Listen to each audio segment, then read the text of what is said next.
என்னன்னா, பரிசுத்த ஆவியையும் அந்நிய பாஷைகளையும் குறித்து பேசினாலே எல்லாரும் கொஞ்சம் என்ன பயந்து ஓடுறாங்க.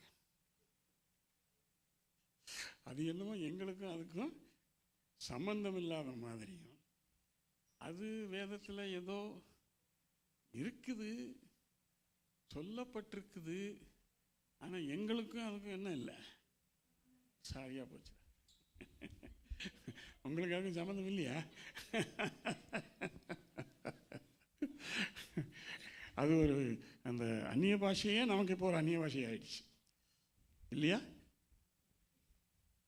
ஒரு சிறிய ஒப்பனையை கொண்டு நான் உங்களுக்கு அதை விளக்க விரும்புகிறேன்.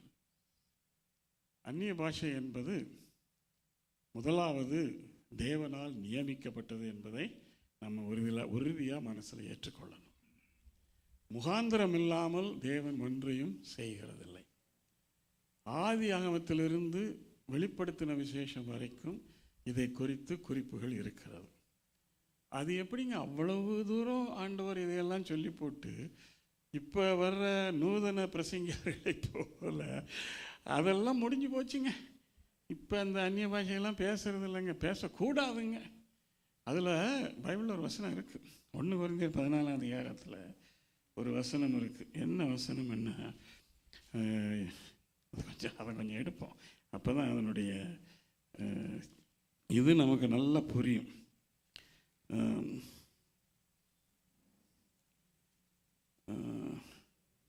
1 கொரிந்தியர் 14ஆம் அதிகாரம் 28ஆம் வசனம். இல்லை, மொழிபெயர்க்கிறவன் இல்லாவிட்டால் அந்நிய பாஷை என்ன செய்யக்கூடாதான்? பேசாமல் இருக்க வேண்டும் என்று சொல்லி ஒரு வசனம் இருக்குது. 28. அந்நிய பாஷை சொல்லுகிறவன் இல்லாவிட்டால் சபையிலே பேசாமல். இப்போ சபையிலே பேசாமல்னு இருக்குது, அது சரிதான். ஆனால் இவங்க அது என்ன கொண்டு வந்துட்டாங்க, அது பேசவே கூடாது.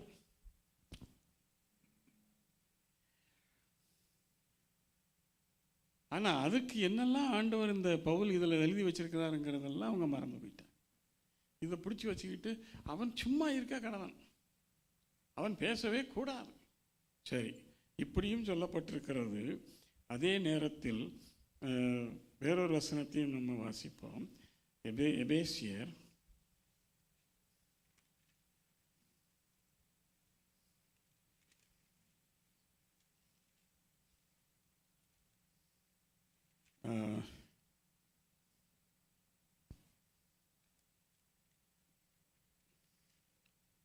4ஆம் அதிகாரம். சபையிலே தேவன்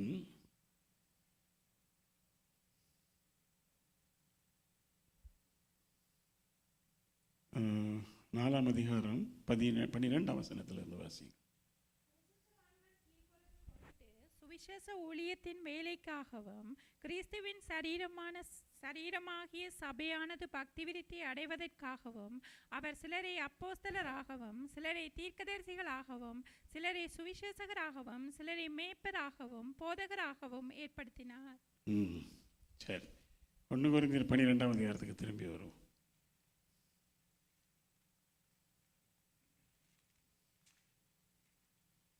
28ஆம் வசனம் வாசிப்போம்.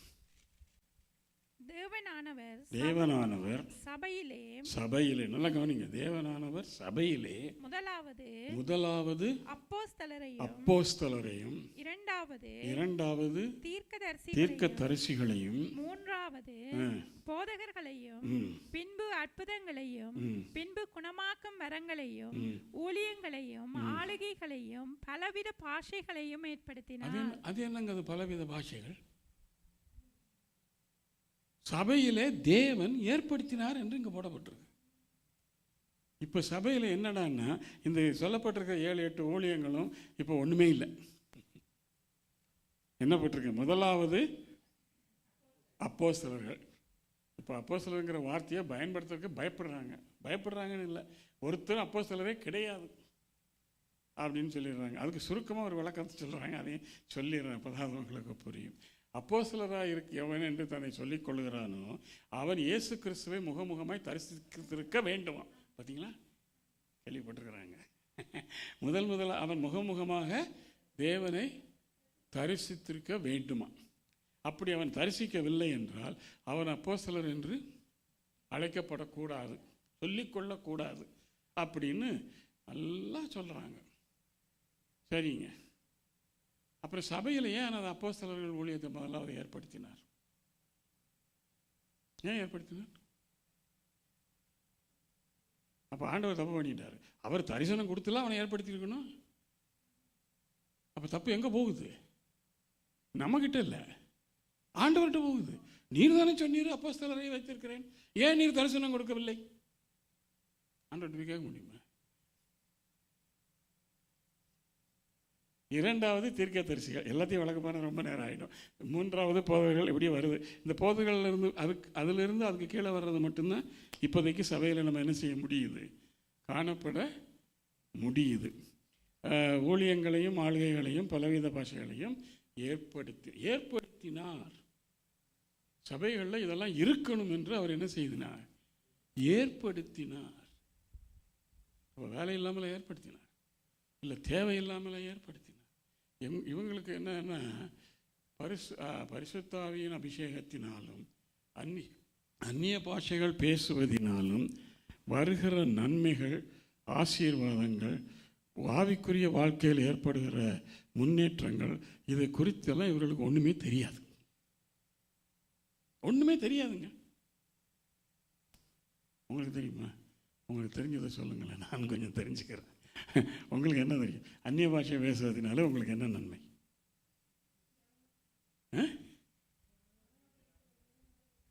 தேவனோட பேசுங்க. தேவனோட பேசணும். அந்நிய பாஷை பேசுகிறவன் யாரோடு பேசுகிறான்? மனிதனோடு பேசலை, தேவனோடு பேசுகிறான். அப்போ அது வேண்டான்னா தேவனோடு பேச மாட்டீங்களா? தேவனோடு பேசுவதற்கு உங்களுக்கு விருப்பம் இல்லையா? விருப்பம் இல்லையா? அல்லது எனக்கு என்னடான்னா தேவனோடு பேசணும்னு என்ன வருது? ஆசை வருது. ஆனால் இப்படி சொல்கிறவங்களுக்கெல்லாம் தேவனோடு பேசுறதுக்கு விருப்பமே இல்லையா? நான் ஆசை வர்றதுனால எவ்வளோக்கு அதிகமாக அந்நிய பாஷை பேச முடியுமோ அவ்வளோக்கு அதிகமாக பேசுகிறேன். அது பேசும்போது என்ன உற்சாகம் என்னுடைய ஆவியிலும் இதில் வருகிறதுங்கிறது எனக்கு மட்டும்தாங்க தெரியும். அதனால நான் எவ்வளவு பயன் பெற்றிருக்கிறேன்னு எனக்கு மட்டும்தான் தெரியும். வேதத்தில் இவ்வளவு ரகசியங்களை நான் தெரிஞ்சு வச்சுக்கிறதுக்கு காரணமே தேவனோடு கூட பேசி அந்நிய பாஷைகளில் பேசி அதோடு கூட வேதத்தை படிக்கிறதுனால தான் இவ்வளவு விளக்கங்களை கர்த்தர் எனக்கு என்ன செய்திருக்கிறார், கொடுத்திருக்கிறார். ஏன் எல்லாருக்கும் கொடுக்க மாட்டேங்கிறாரு? நீ தான் என்னோடைய பேச வர மாட்டேங்கிறியப்பா, நீ என்னோட என்ன செய்ய மாட்டேங்கிற, பேச மாட்டேங்கிற. ஏன் நான் தமிழில் பேசினா உங்களுக்கு தெரியாதா? இது ஒரு ஆர்கியூமெண்ட்டு.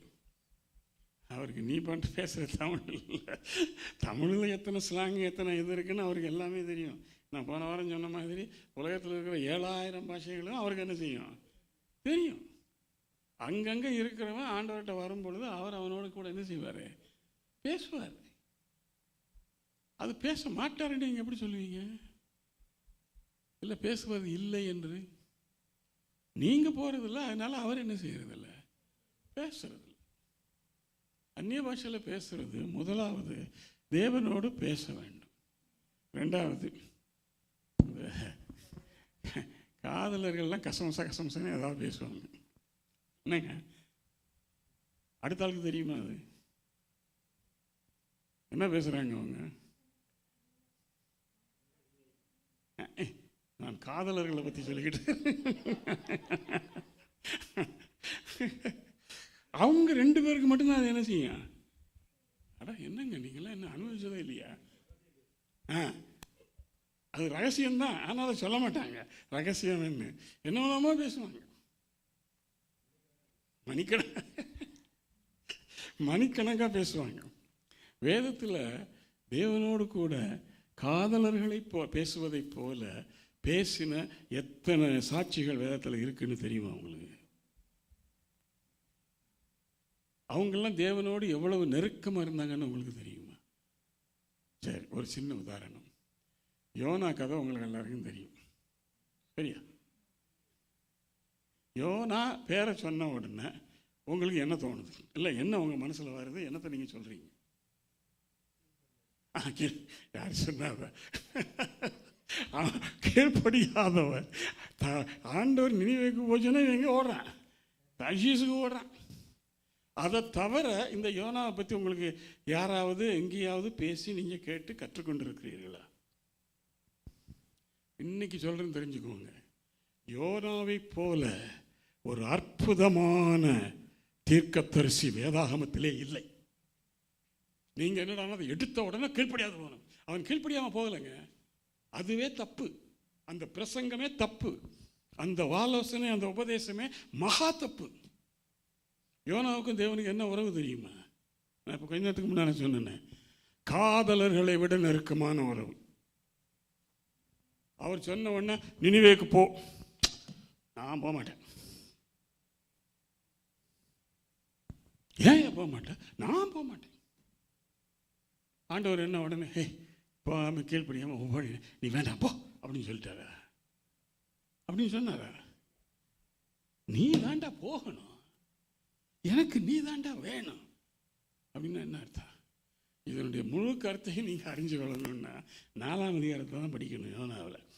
அதில் என்ன சொல்கிறார் அவர்? இந்த வாரம் ஆண்டவரே, நீர் எப்படிப்பட்டவர்னு எனக்கு தெரியும். அப்போ ஆண்டவர் சொல்கிறாரு, யோனா நீ எப்படிப்பட்டவன்னு எனக்கு தெரியும். எப்படி? அவன் சொல்கிறான் நீர் எப்படிப்பட்டவர்னு எனக்கு தெரியும். ஆண்டவர் என்ன சொல்கிறாரு? நீ எப்படிப்பட்டவன்னு எனக்கு தெரியும். அவன் கீழ்ப்படியாததை பற்றி ஆண்டவர் ஒரு வார்த்தை கூட பேசலை. ஆண்டவர் பேசாதது இவங்க பேசி பிரசங்கத்தில் சும்மா வெளுத்து வாங்குறாங்க. என்ன ஆண்டவர் எங்கேயாவது சொன்னார ஏன்டா கீழ்ப்படியாமல் போனேன்னு? எங்கேயாவது சொன்னார்? அவன் சொன்னான், இந்த பாரும் உம்மை பற்றி எனக்கு நல்லா தெரியும், நீர் என்ன போன்னு சொல்லுவீர், நானும் நீர் சொன்னதை கீழ்ப்படிஞ்சு போயிடுவேன். போய் அங்கே நினைவில் போய் பிரசங்கம் பண்ணுவேன். அவங்க எல்லாரும் மனம் திரும்பிடுவாங்க. அவங்க மனம் திரும்பின உடனே நீர் மனசை மாற்றிக்குவீர். அவங்கள எல்லாரையும் ரட்சித்து விட்டுருவிடு. அப்போ கடைசியில் யார்? நான் தான் மாட்டிக்குவேன். நான் யார்? இப்போ கள்ள தீர்க்கதரிசி. என்னங்க நீர் என்ன கள்ள தீர்க்கதரிசி ஆக்குறீர் ஐயா? ஆண்டவர் சிரிக்கிறார். பரவாயில்ல, நல்லா தெரிஞ்சு வச்சிருக்கிற என்னை குறித்து நீ நல்லா தெரிஞ்சு வச்சிருக்கிற. ஆக உமக்கு கீழ்ப்படிஞ்சு நான் நினிவேக்கு போய் பிரசங்கம் பண்ணி அவங்க எல்லாம் மனம் திரும்பி நீர் மனசை மாற்றி அவங்கள எல்லாரையும் விட்டுருவீர். ஊரில் இருக்கிற அவ்வளோ பேரும் பேசுவான், யோனா ஒரு கள்ள தீர்க்கதரிசி. முதல்ல கீழ்ப்படியாதவன், இப்போ என்னது? கள்ள தீர்க்கதரிசி. ஆனால் அவன் தாங்க நல்ல தீர்க்கதரிசி. அது தெரியுமா உங்களுக்கு? அற்புதமான தீர்க்கதரிசி அவன் தான். ஏன்னா மீன் வயிற்றுக்குள்ளே போய் 3 நாள் இருந்தான். அவன் எப்படி இருந்தான் அதெல்லாம் விளக்க பண்ண ரொம்ப டைம் ஆகிட்டோம். அதை ஆண்டவராகிய இயேசு என்ன சொல்கிறார்? யோனாவின் சாட்சி அடையாளமே இல்லாமல் என்னுடைய மரணத்திற்கும் உயிர்த்தெழுதலுக்கும் வேறு அடையாளமே இல்லைன்னு இயேசு சொல்கிறாரு. என்னங்க சொன்னாரா இல்லையா? 3 நாள் பூமியில் அவன் மீனின் வயிற்றில் இருந்ததை போல நான் பூமியின் வயிற்றில் இருப்பேன். எங்க அவன் கள்ள தீர்க்கதரிசி, அவன் கீழ்ப்படியாமல் போனவன்னா இதெல்லாம் உதாரணங்கள்லாம் வருமா வேதத்தில்? என்னங்க எவ்வளோ தப்பாக புரிஞ்சு வச்சுருக்கிறேன் பார்த்தீங்களா? நான் அமெரிக்காவில் ஒரு இடத்துல இந்த யோனா தீர்க்கதரிசியை பற்றி பிரசங்கம் பண்ணேன். அது ஒரு பெரிய செமினார், 10,000 பேர் இருந்தாங்க. Church of God annual seminar Cleveland டென்னசியில் நடக்குது. அதில் எனக்கு பேசுறதுக்கு ஒரு தருணம் கொடுத்தாங்க. நான் இந்த மெசேஜ் தான் எடுத்தேன். எந்த மெசேஜ்? யோனாவை பற்றி ஒரு அரை மணி நேரமாக 35 நிமிஷமாக பேசினேன். பேசி எல்லாம் முடிச்சுட்டு நான் இப்போ சொன்ன பாயிண்ட்டுகளெல்லாம் எல்லாம் சேர்த்து இன்னும் கொஞ்சம் எக்ஸ்ட்ரா அதுக்கு மெருகெல்லாம் கொடுத்து நல்லா பேசி முடிச்சிட்டேன். நீங்கள் நம்பினாலும் சரி நம்பாட்டாலும் சரி, 10,000 பேரும் எழுந்து நின்று 5 நிமிடங்கள் கரகோஷம் போட்டு கர்த்தரை துதித்தது உட்கார்ந்தாங்க. 10,000 பேர். அவன் கடைசியில் அதில் யார்? உலகத்தில் உள்ள அவ்வளோ பாஸ்டர் வந்திருக்கிறாங்க. இந்தியாவிலேருந்து 20-30 பாஸ்டர் வந்திருக்கிறாங்க. ஆப்பிரிக்காவிலேருந்து வந்திருக்காங்க. எல்லா நாட்டிலேருந்து வந்திருக்கிறாங்க. எல்லாரும் சேர்ந்து கடைசியில் வந்து எல்லாரும் நான் கை கொடுத்து என்ன சொன்னாங்க தெரியுமா? யோனாவை பற்றி இப்படியான ஒரு பிரசங்கத்தை எங்கள் வாழ்க்கையில் நாங்கள் கேட்டதும் இல்லை, நாங்கள் பேசினதும் இல்லை. 10,000 பேருங்க. ஆண்டவரே, என்ன இதைத்தாண்ட நான் உனக்கு கற்றுக் கொடுத்தேன், நல்லா பேசினேன். ஆண்டவரோடு இருக்கிற உறவு, இந்த உறவை உங்களால் நீங்கள் டெவலப் பண்ண வேண்டும் என்று நினச்சிங்கன்னா முதலாவது நீங்கள் அந்நிய பாஷை பேசணுங்க. அந்நிய பாஷை பேசலைன்னா இந்த உறவுலாம் உங்களால் டெவலப் பண்ணவே முடியாது. நீங்கள் தலையில் நின்று தண்ணி குடித்தாலும் முடியாது. அவர் அப்படி பேசுவார் உங்களோட. இருங்க அதுக்கெல்லாம் வருவோம். அந்நிய பாஷை வராமல் போகாது. நான் போன வாரம் கொஞ்சம் லேசாக அதை டச் பண்ணேன். நம்ம பரிசுத்தாவியை ஆண்டவரிடத்தில் கேட்டால் அவர் பரிசுத்தாவியை தான் நமக்கு என்ன செய்வார்? பரிசுத்தாவிக்குள்ளே வந்துடுவானே. அப்போ வந்தால் நம்ம ஆண்டவர் பொய்யனா? ஆனால் பிசாசு என்ன சொல்லுவான்? இந்த வேறு நான் உள்ளே வந்துட்டேன், நீ அந்நிய பாஷை பேசுறீன்னா அது என்னடா பேசுகிற, நீ வளர்றன்னு சொல்லி எல்லாருக்கும் சொல்லி கொடுத்துருவேன். அதனால மரியாதையே பேசாத. இதை சொல்கிறது யாரு? பிசாசு. அவனுக்கு செவி கொடுத்து அந்நிய பாஷை பேச, ஐயோ என்னமோ மாதிரி இருக்குது பாஸ்டர், அது வாயில் வரமாட்டேங்குது, அது வந்தாலும் அது என்னமோ மாதிரி இருக்குது, எனக்கு ஒரு மாதிரி இருக்குது, அதனால் நான் அந்நிய பாஷை என்ன செய்கிறதில்ல, பேசுறதில்லன்னு முடிவு பண்ணிட்டேன். தொலைஞ்சது. நீ வாழ்க்கையில் என்ன செய்ய போகிறதில்ல, முன்னேற போகிறதும் இல்லை, ஆவியில் முன்னேற போகிறதும் இல்லை, ஆண்டவரோட நீ நெருங்கி வரப்போகிறதும் இல்லை. ஆண்டவரோடு நெருங்கி நீங்கள் இருக்கணும்னு நினச்சிங்கன்னா முதலாவது படி நீங்கள் அந்நிய பாஷையில் என்ன செய்யணும்? பேசணும். அந்நிய பாஷையில் பேசக்கூடாது, அது இப்படி அப்படின்னு சொல்கிறவன் எல்லாருமே, அது யாராக இருந்தாலும் பரவாயில்ல, பொய்யன், பிசாசின் ஏஜென்ட். அவனுக்கு பேர் தான் பொய்யனும், பொய்க்கு பிதாவுமாக இருக்கிறான். அவன் பொய் சொல்லி எல்லாரையும் அடக்கி போட்டான். எல்லாரும் இப்போ என்ன செய்யறதுன்னு தெரியாமல் முடிச்சுட்டு இருக்கிறாங்க.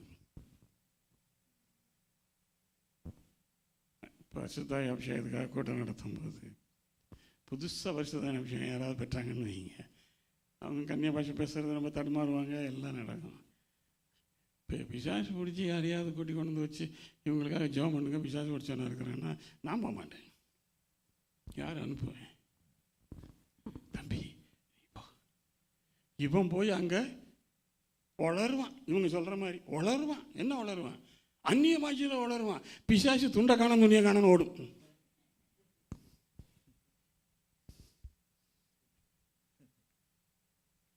அதுக்கு நான் போகணுன்னு அவசியம் கிடையாது. அந்த பொடியை போதும், புதுசாக அபிஷேகம் பண்ணி அந்த வாலிப பையன் போதும். தம்பி போடா, போய் ஜெபம் பண்ணு, அந்நிய பாஷை வந்துச்சுன்னா பேசு.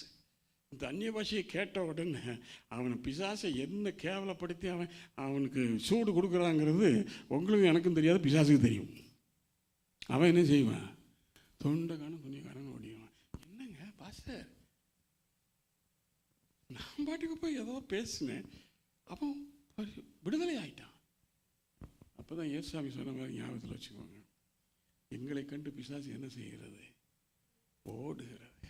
அப்போ அவர் சொன்னார், இதெல்லாம் பெரிய விஷயமே இல்லைப்பா, உங்கள் பேர் ஜீவ புஸ்தகத்தில் இருக்குதான்னு பார்த்துக்கோன்னாரு. ஏன்னா இதெல்லாம் சாதாரணமாக நடக்கணும். உங்களுக்கு அந்நிய பாஷையை பற்றி கொஞ்சம் நாள் உற்சாகம் வரணுங்கிறதுக்காக இதெல்லாம் பேசிக்கிட்டு இருக்கிறேன். அந்நிய பாஷை எல்லாரும் பேசணும், பேசலாம். உங்களுக்கு அப்படி ஏதாவது சந்தேகம் வந்துச்சுன்னா ஆண்டவர்கிட்ட போய் சண்டை பிடிங்க. என்ன தப்பு? என்ன ஆண்டவர் எல்லாரும் இப்படி சொல்கிறாங்க, எனக்கு என்ன பாஷைக்கு கொடுத்துருக்கு மகன், நீங்கள் வா. அது உங்க இஷ்டம். அப்படி போகுது. சரி, இப்போ இன்னொரு வேதத்தில் இருக்கிற ஒரு உதாரணத்தை ஒப்பனையை வைத்து நான் உங்களுக்கு கற்றுத்தரேன். விசுவாசம் எல்லாருக்கும் தெரியும், அந்த வார்த்தை நல்லா தெரியும். ஆனால் விசுவாசத்தை பற்றி எவ்வளோ ஆழமான கருத்துக்கள் இருக்குங்கிறத கொஞ்சம் கொஞ்சமாக படிப்போம். விசுவாசம் இருக்கு. இந்த விசுவாசங்கிற வார்த்தை இது ஒரு ஒப்பனை. விசுவாசங்கிற வார்த்தை ஆவியின் கனிகளிலும் இருக்கிறது. இருக்கா? அன்பு, சந்தோஷம், சமாதானம், நீடிய பொறுமை, தயவு, நற்குணம், சாந்தம், விசுவாசம், இச்சையடக்கம். விசுவாசம் இருக்கா அதுல? சரி. ஆவியின் வரங்களிலேயும் விசுவாசம் இருக்கு. 9 வரங்கள்ல ஒருவனுக்கு விசுவாசமும். அது என்ன விசுவாசங்க, இது என்ன விசுவாசம்? ரெண்டும் ஒண்ணா? இல்ல. ஆவியின் கனியில் காணப்படுகிற விசுவாசமும் ஆவியின் வரங்களிலே சொல்லப்பட்டிருக்கிற விசுவாசமும் ஒன்று கிடையாது. இதையே நம்ம புரிஞ்சுக்கிறது இல்லை. சரி, நீங்க ரட்சிக்கப்படுறதுக்கு முன்னால உங்களுக்கு விசுவாசம்னு என்னன்னு தெரியுமா? நீங்க பெரிய விசுவாச புலியா இருந்துதான் ஏசாமிட்ட வந்து ரட்சிக்கப்பட்டீங்களா? அப்ப விசுவாசத்தை நீங்கள் ரட்சிக்கப்படுவதற்காக கிறிஸ்து உங்களுக்கு என்ன செய்தார்? ஒரு ஈவாக கொடுக்கிறார். இல்லைன்னா உங்களுக்கு விசுவாசம்னா என்னன்னு தெரியாது. உலகத்தில் கோடிக்கணக்கான பேர் இருக்காங்க, விசுவாசம்னா அவங்களுக்கு என்னன்னு தெரியுமா? எத்தனையோ மதங்கள் இருக்காங்க, ஒரு மதத்தினராவது விசுவாசத்தை பற்றி என்ன செய்யறதில்ல. யாராவது ஒரு முஸ்லீம் விசுவாசத்தை பற்றி பேசி நீங்கள் கேட்டிருக்கீங்களா? ஒரு இந்து கேட்டிருக்கிறீங்க, பேசி கேட்டிருக்கிறீங்களா? எத்தனையோ சாமியார்கள், முனிவர்கள், அவன் இவன் எவனமெல்லாமல் இருக்கிறான். எவனாவது விசுவாசத்தை பற்றி பேசுகிறானா? ஒரு ரூபாய் பேச மாட்டான். ஏன்னா விசுவாசம்ங்கிறது கிறிஸ்தவர்களுக்கே சொந்தமான ஒரு காரியம். கிறிஸ்தவர்களுக்கு மட்டும்தான் அது சொந்தம். மற்றவர்களுக்கு விசுவாசம்னா என்னன்னு தெரியாது. கோடிக்கணக்கான பேர் இருக்காங்க, அதை பற்றி நமக்கு அக்கறை இல்லை. அவங்களுக்கு விசுவாசம்னா என்னன்னு கேட்டு பாருங்க. நான் இதெல்லாம் சோதிச்சு பார்ப்பேன், விசுவாசம்னா என்ன என்ன சொல்றாங்க. அந்த விசுவாசமே நமக்கு கிடையாது ரட்சிக்கப்படுறதுக்கு முன்னால. எபேசியர் 2:8 எல்லாரும் பேசுவாங்க. என்ன சொல்லுது? கிருபையினாலே விசுவாசத்தை கொண்டு ரட்சிக்கப்பட்டீர்கள். கிருபையினாலே விசுவாசம் என்கிற ஒரு ஈவை கர்த்தர் உங்களுக்கு கொடுத்தார். அந்த விசுவாசத்தை கொண்டு இயேசு கிறிஸ்துவை நீங்கள் விசுவாசித்து நீங்கள் என்ன செய்துட்டீங்க? ரட்சிக்கப்பட்டீங்க. அந்த ரட்சிக்கப்பட்ட விசுவாசிகளுக்காக வேதத்தில் பவுல் 1 கொரிந்தியர் 12ஆம் அதிகாரத்தில் பவுல் எழுதும் பொழுது ஒருவனுக்கு விசுவாச வரத்தையும் அப்படின்னு எழுதுறார். அவங்க தான் ஏற்கனவே விசுவாசம் இருக்கே, ஏன்னா அவன் தான் ரட்சிக்கப்பட்டானே. அப்படிதான் அவங்க எல்லாம் பேசுறாங்க. அப்படிதான் அவன் தான் ரட்சிக்கப்பட்டானே, விசுவாசத்தை கொண்டு தானே ரட்சிக்கப்பட்டான். உண்மைதான். ஆனால் அந்த விசுவாசமும் பரிசுத்த ஆவியினாலே உங்களுக்கு கொடுக்கப்படுகிற ஆவியின் வரங்களால் ஒன்றான கொடுக்கப்படுகிற விசுவாசமும் ஒன்று இல்லை. அது வேற, இது வேற. அது உங்களுடைய ரட்சிப்புக்காக இயேசு கிறிஸ்துவை நீங்கள் விசுவாசித்து ஏற்றுக்கொள்ள வேண்டும் என்பதற்காக ஆரம்பத்திலே உங்களுக்காக கொடுத்த ஒரு ஈவு. அது உங்களுக்குள்ள வரலைன்னா நீங்கள் ரட்சிக்கப்படவே மாட்டீங்க. எப்படி ரட்சிக்கப்படுவீங்க? ஏன் உலகத்தில் எத்தனை பேர் ரட்சிக்கப்பட மாட்டேங்கிறான்? அவனுக்கு விசுவாசம்னா என்னன்னு தெரியாது. இயேசு கிறிஸ்துவை விசுவாசி அப்படின்னா என்னப்பா? எனக்கு ஒன்றும் புரியலையே. ஏன்னா அவங்களுக்கு தெரியாது. அந்த விசுவாசம் என்கிறதை புரிந்து கொள்வதற்கு மட்டுமே கர்த்தர் தான் உங்களுக்கு என்ன செய்யணும்? உதவி செய்யணும். அப்பதான் நீங்க என்ன செய்வீங்க? இதுதான் கிருபையினாலே வருகிற ரட்சிப்பு என்று நாங்கள் சொல்லுகிறோம். அதுக்கும் அவர் தான் உதவி செய்யணும் நமக்கு. அது அடிப்படை. இப்போ நீங்க கிறிஸ்தவர்கள் ஆயிட்டீங்க, சரியா? விசுவாசிகளால் நடக்கும் அடையாளங்களாவன. என் நாமத்தினாலே பிசாசுகளை ஒரு விசுவாசி கொண்டு விட்டுங்களேன். பிசாசு துரத்துவா, என்ன ஒரே தொந்தரவாக கிடைக்குது, என்ன நீ விசுவாசி தேவனுடைய பிள்ளைன்ற விசுவாசிகளால் நடக்கும் அடையாளங்கள் அவன் என்ற அவர்கள் என்ன செய்வார்களாம்? பிசாசை. அதுதான் நம்மளை அப்படின்னு சொல்றாங்க சில பாஸ்டர். அதுதான் நம்மளை துரத்துது. இது வெறும் அடையாளம் மட்டும்தான். அதுவே நம்மகிட்ட என்ன இல்லை, வெளிப்பட மாட்டாங்க. பிசாசுகளை துரத்துவார்கள், நோமான பாஷைகளை பேசுவார்கள், சாதுக்கடுவான ஏதாவது ஒன்றை கட்டுத்தாலும் அதை அவளை ஒன்றும் செய்யும். இந்த மாதிரி சாட்சிகள்லாம் எங்கேயாவது கேள்விப்பட்டிருக்கீங்களா? எத்தனை பேருக்கு விஷம் வச்சு ஊழியக்காரங்களை கொல்றதுக்கு ட்ரை பண்ணி அந்த விஷம் செயலற்று போய் அவங்க பேசாமல் இருக்கிற அப்படி இருக்கிறத பார்த்து எத்தனை பேர் மனம் திரும்பி இருக்கிறான்னு தெரியுமா உங்களுக்கு? அது என்னது? விசுவாச வர்றம். விசுவாசிகள் எத்தனையோ பேருக்கு, எத்தனையோ ஊழியக்காரர் எத்தனையோ பேருக்கு எத்தனையோ இடங்களிலே விஷம் வைத்திருக்கிறார்கள், சமீப காலத்திலையும் கூட. ஆனால் அந்த விஷம் அவர்கள் என்ன செய்யலை, ஒன்றும் செய்யலை. கடைசியில் அதை வச்சவன் கடைசியில் என்ன செய்யறான்? ரட்சிக்கப்படுறான். என்னப்பா நான் உனக்கு விஷம் வச்சேன், இன்னும் அசையாத கல் மாதிரி உட்காந்துட்டு இருக்கிற, என்ன ஆச்சு எனக்கு? ஒன்றும் கிடையாது. நான் இதை சொல்ல போனால் நீங்கள் ஆச்சரியப்படக்கூடாது.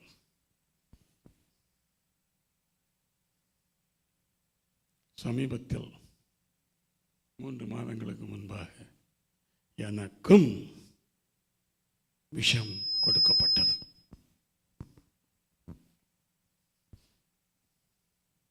ஒரு 4 பேர் திட்டம் போட்டு நான் இந்தியாவில் இருக்கும்போது சாப்பாட்டில் விஷம் வச்சுட்டாங்க. நடந்த சம்பவம். வேற எதுக்கு வச்சாங்கங்கிறத அப்புறம் பேசுவோம். விஷத்தை என்ன செஞ்சுட்டாங்க? நான் என்னங்க தப்பு பண்ணேன்? நான் அவ்வளோ மோசமான ஒரு ஆளா? விஷம் வைக்கிற அளவுக்கு? அதுக்காக எதுக்காக விசுவாசங்கிறது அப்புறம். அந்த வீட்டில் தான் நான் தங்கி இருந்தேன். அந்த வீட்டில் எனக்கு மட்டும்தான் காலையில் எழுந்திரிக்கிறேன், சும்மா டிசென்ட்ரியும் டயரியாவும் டிசென்ட்ரியும் சும்மா பீச்சிக்கிட்டு ஓடுது. ஒரே நாளில் 12 முறை போனேன். என்ன அவங்களுக்கு மனசில் தோணுச்சு, என்னை ஆஸ்பத்திரியில் கொண்டு போய் சேர்த்துட்டாங்க. சரி, நாங்கள் ஆஸ்பத்திரியில் 10 நாள் இருந்தேன். நடந்த சம்பவம் இப்போ 3 மாதத்துக்கு. இதை யாரோ சொல்லி யார் மூலமாகவோ ஏற்பாடு பண்ணி நான் எந்த வீட்டில் இருந்தேனோ அந்த வீட்டு சகோதரியை கொண்டே எனக்கு விஷயம் வச்சிருக்கிறேன்.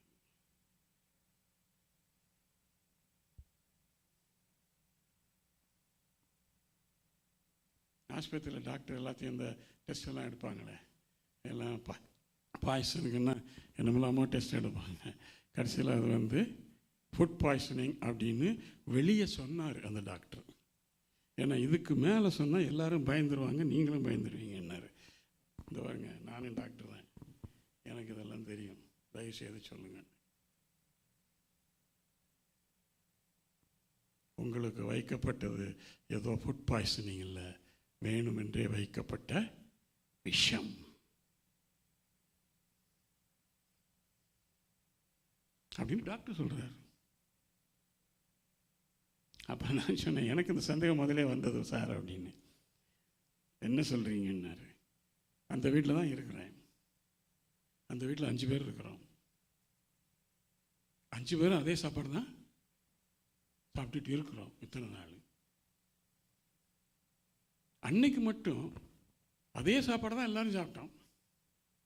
அது எப்படிங்க எனக்கு மட்டும் டயரியா? நீங்கள் நம்பினாலும் சரி நம்பாட்டாலும் சரி, அன்னைக்கு என் மேலே ரொம்ப ஆசையில் எனக்கு நண்டு குழம்பு வச்சு கொடுத்துட்டாங்க.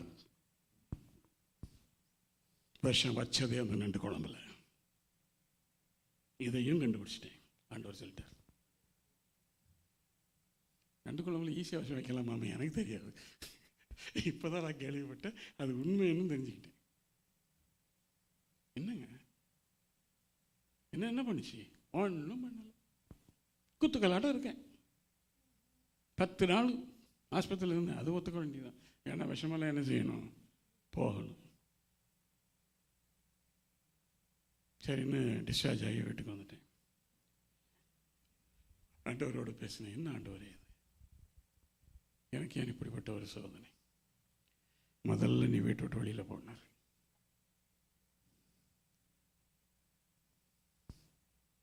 என்னங்க,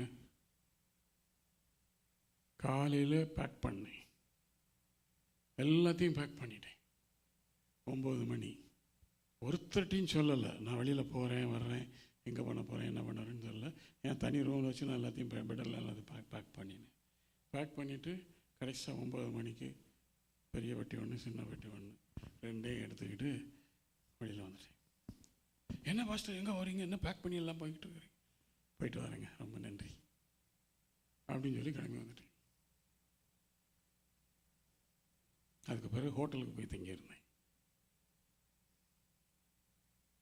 நடந்த சம்பவம்.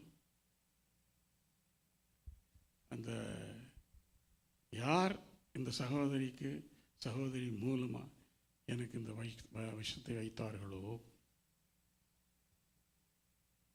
முதலாவது எவன் வைக்க சொன்னானோ அவன் என்ன செய்துட்டான்? ரசிக்க விட்டான, செத்து போயிட்டாங்க. He died. அவனுக்கு என்ன 45 வயசு. Nobody knows how he died till today. போலீஸில் தான் கேஸ் கொடுத்தாங்க, போலீஸ் எல்லாம் விசாரிக்குது, and nobody knows how he died. ஆண்டவர் சொன்னார், என் பிள்ளை மேலே எவனாவது கை வச்சான்னா நான் சும்மா இருப்பேனாடா. அதுக்கு பிறகு 1 மாதம் கழித்து எந்த சகோதரி அந்த விஷத்தை என் சாப்பாட்டை கலந்தாங்களோ, she also died. 2 பேரும் இல்லை. என்னங்க, என்ன பாஸ்டர் என்ன கதை சொல்ல நினச்சிட்டு இருக்கிறீங்களா? நடந்த சம்பவம். ஊர் இதோட சொல்ல, அட்ரஸோட அந்த போய் விசாரிச்சுக்கோங்க. கர்த்தருடைய பிள்ளையின் மேல் ஒருவனும் என்ன செய்ய வைக்க முடியாது, கை வைக்க முடியாது. இன்னைக்கு எல்லாம் ஆடி போய் அதிர்ந்து போய் உட்காந்துட்டு இருக்கிறாங்க. என்னடா இந்த மனுஷன் இன்னும் இப்படி இருக்கான்? How did he escape this trap? இதுக்கு பல காரணங்கள் உண்டு, அதெல்லாம் இப்போ நான் சொல்ல விரும்பல, அதெல்லாம் விட்டுரும். இதுக்கெல்லாம் அடிப்படை நீங்கள் முதலாவது என்ன செய்யணும்? அந்நிய பாஷை பேசியாகும். அந்நிய பாஷை பேச நீங்கள் இல்லைன்னு சொன்னால் முதல் படியவே நீங்கள் தாண்ட மாட்டீங்க. உங்கள் வாழ்க்கையில் இது மாதிரி காரியங்கள் எதுவுமே நடக்கவே நடக்காது. நீங்கள் அந்நிய பாஷையை உதறி தள்ளுனீங்கன்னு சொன்னால், அந்நிய பாஷை வேண்டான்னு சொன்னீங்கன்னா, யாரோ பிசாசினால் ஏவப்பட்டு வந்து உங்களுக்கு சொல்கிற கதைகளை கேட்டு நீங்கள் அந்நிய பாஷையில் நான் பேச மாட்டேன், அது தேவையில்லை, பேசக்கூடாதுன்னு பைபிளில் போட்டிருக்குது, அதுக்கெல்லாம் நிறைய வழக்கு இருக்குது, அதெல்லாம் சொன்னால் நீங்கள் முடியாது. நீங்கள் கர்த்தருக்குள்ள என்ன செய்ய முடியாது, வளரவே முடியவே முடியாது. சோதனைகள் வரும், உங்களால் மேற்கொள்ள முடியாது. உங்களுக்கு தெரியாத அந்நிய பாஷை எவ்வளவுக்கு வேலை செய்யும். எனக்கு தெரிந்த முதிர்ந்த ஒரு பாஸ்டர் உண்டு, பாஸ்டர் சுந்தரம் என்று சொல்லி. அவர் சிபிஎம்லேருந்து வந்தவர். அதனால் எந்த வியாதி வந்தாலும் என்ன செய்ய மாட்டார், டாக்டர்கிட்ட போக மாட்டார். அவர் கற்றுக் கொடுத்த ஒரு பாடம் என்ன தெரியுமா? அப்படி ஏதாவது வியாதி வந்து ரொம்ப கஷ்டப்பட்டார்னா அவர் எப்பொழுது இந்த ஈசி சேர் சொல்லுவோம் தானே, அதுக்கு என்ன சொல்கிறது, சாய்வு நாற்காலியா, ஈசி சேர், அதில் போய் அப்படி படுத்துக்குவார், சாஞ்சுக்கிட்டு கண்ணை மூடி அந்நிய பாஷையிலேயே பேசுவார். 1 மணி நேரம் பேசுவார், 2 மணி நேரம் பேசுவார். எழுந்து வந்தான்னா அந்த வியாதி ஒன்றுமே இருக்காதுங்க. ஜுரமும் இருக்காது, ஒன்றுமே இருக்காது. அவர் பாட்டுக்கு எழுந்து வந்து நார்மலாக எல்லா வேலையும் செய்வார், நல்ல பிரசங்கம் பண்ணுவார், எல்லாம் நடக்கும். அவர் சிபிஎம் தான், சிபிஎம்லேருந்து வந்தவர், இப்போ பாஸ்டர் தனியாக இருக்கார். இன்றைக்கி சாகிற வரைக்கும், அவர் 86 வயசில் இறந்தார். எனக்கு அவரை நன்றாக தெரியும். சாகிற வரைக்கும் அவர் மருந்தே எடுக்கலை. இப்படிலாம் சொன்னால் இதெல்லாம் சும்மா இப்படிலாம் செய்ய சொல்லி வேதத்தில் எங்கேயுமே போடலை. அப்படி வேதத்தில் போட்டதுன்னு எடுத்து காமிச்சு அப்பயும் அதை ஒத்துக்கிறியான்னு கேட்பேன் நான். இன்னும் பல்ல அழிச்சிட்டு போயிடுவான்.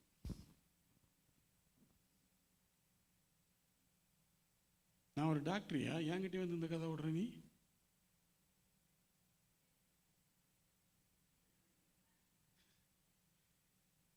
வேற ஒன்றும் இல்லை, அந்நிய பாஷை. அந்த அந்நிய பாஷை இப்படிப்பட்ட அற்புதங்களை நிகழ்த்தும், நடப்பிக்கும். ஏன்? நீங்கள் ஆண்டவரோடு பேசுகிறீங்க, சரி. பரிசுத்த ஆவியானவர் எங்களுடைய வேதனைகளுக்குள்ளே பெருமூச்சுகளோடு கர்த்தரோடு அவர் ஜெபம் பண்ணி கொண்டிருக்கிறாருன்னு. எப்படி ஜெபம் பண்ணுறாரு? யாராவது யோசிச்சிங்களா அதை?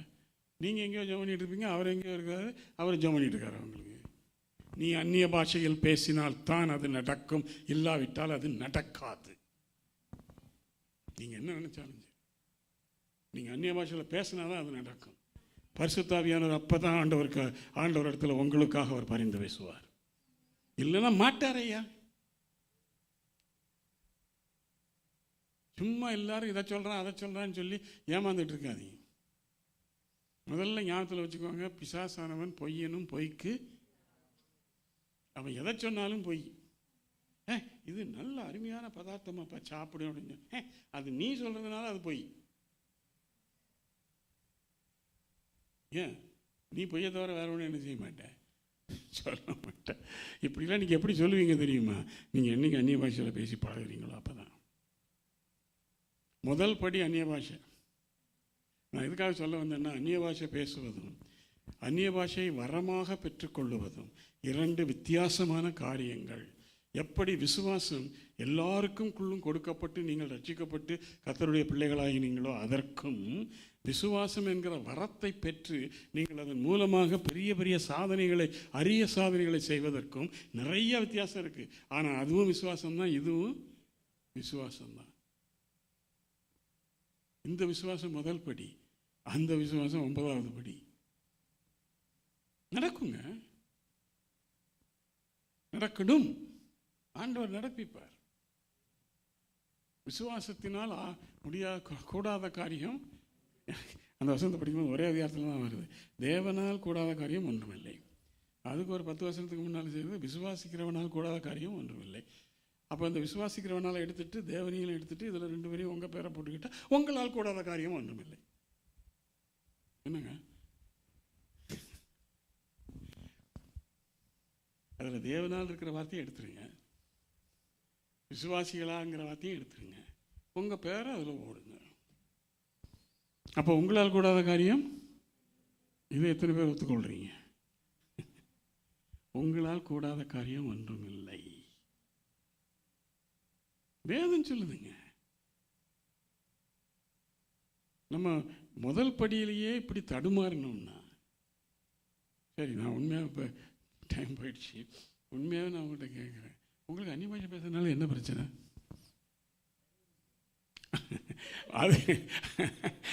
அதுக்கு நான் வழக்கு அப்புறம் சொல்லித்தரேன். அது மெதுவாக போவோம். உங்களுக்கு வேறு ஏதாவது பிரச்சனை இருக்கா? இல்லை எல்லாரும் என்னை தப்பாக பேசுவாங்க. இந்த பெரிய பெரிய பிரசங்கமார்கள்லாம் சொல்கிற மாதிரி ஜிப்பரிஷாம். அந்நிய பாஷை பேசுகிறது என்னவாம்? ஜிப்பரிஷாம், வளருதலாம். பரியாச உதவிகளினாலும் அந்நிய பாஷையினாலும் தேவன் இந்த ஜனத்தோட பேசுவார். இது வேதம். ஆனால் இவனுக்கு என்ன சொல்கிறான்னு தெரியுமா? இந்த அந்நிய பாஷை பேசுறது ஜிப்பரிஷ். எங்கே தான் போய் இந்த வார்த்தையை கண்டுபிடிச்சாங்களோ தெரியல. வேதத்தில் இல்லாத ஒரு வார்த்தையை கண்டுபிடிச்சிட்டாங்க. இவங்களுக்கெல்லாம் அந்நிய பாஷை பேசுவதனால் ஏற்படுகிற நன்மைகள் என்னன்னு தெரியாதுங்க. தெரியாதனால இப்படி வளரிக்கிட்டு இருக்கிறாங்க.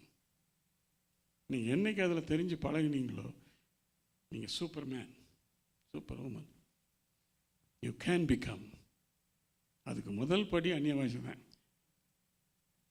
கர்த்தர் எனக்கு அந்த வரங்கள் சபையில் அந்நிய பாஷையை ஏற்படுத்தினார்னு பைபிளில் போட்டிருக்குங்க. என்ன வேலை மெனக்கிட்ட அவர் எழுதி வச்சிருக்காரு? இல்லை சபையில் அந்நிய பாஷை தேவையில்லைன்னா அவரையே அதை எழுதி வைக்கிறாரு.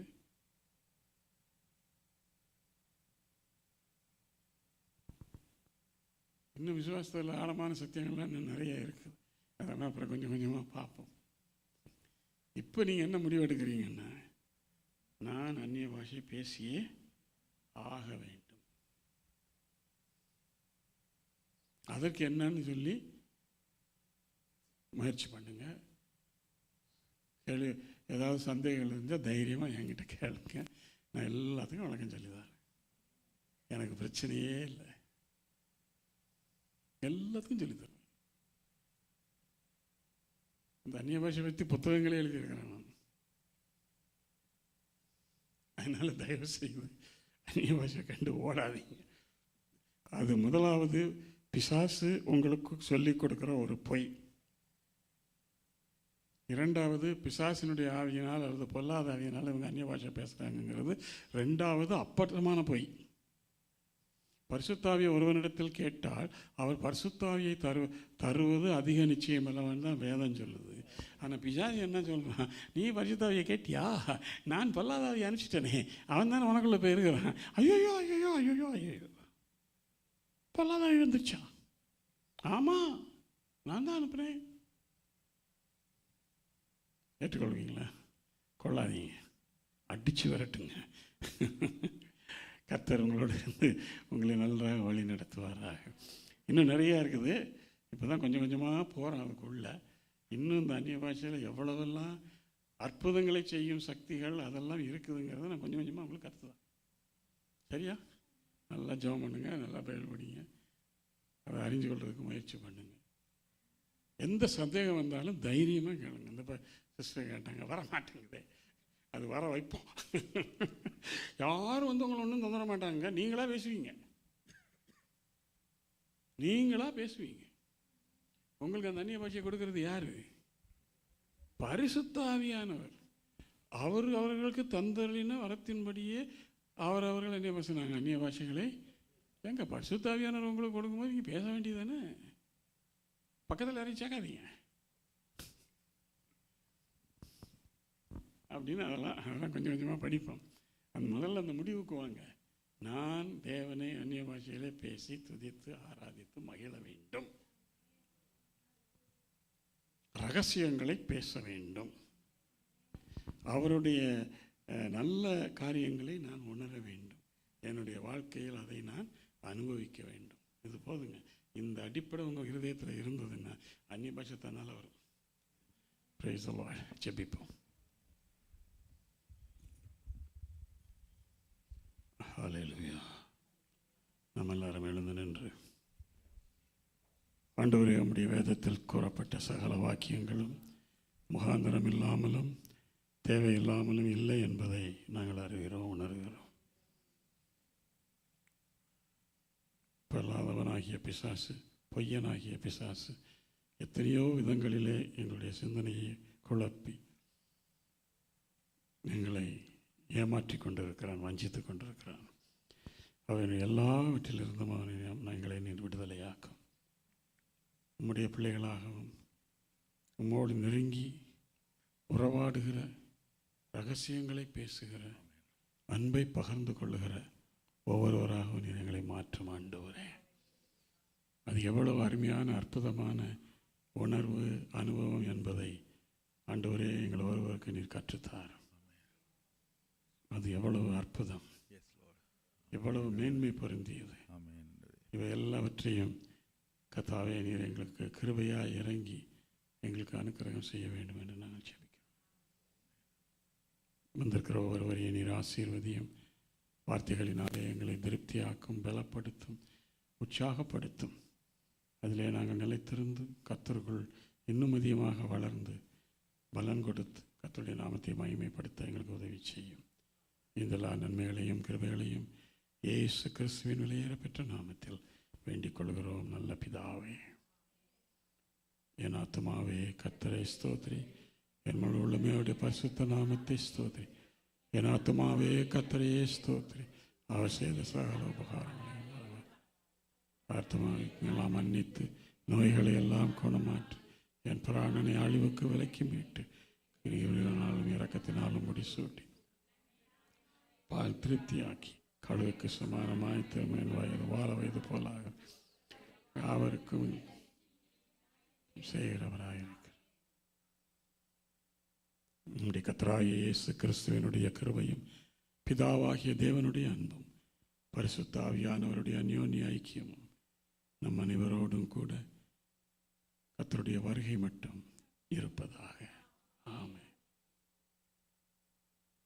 கர்த்தர் நம்மை ஆசீர்வதிப்பாராக.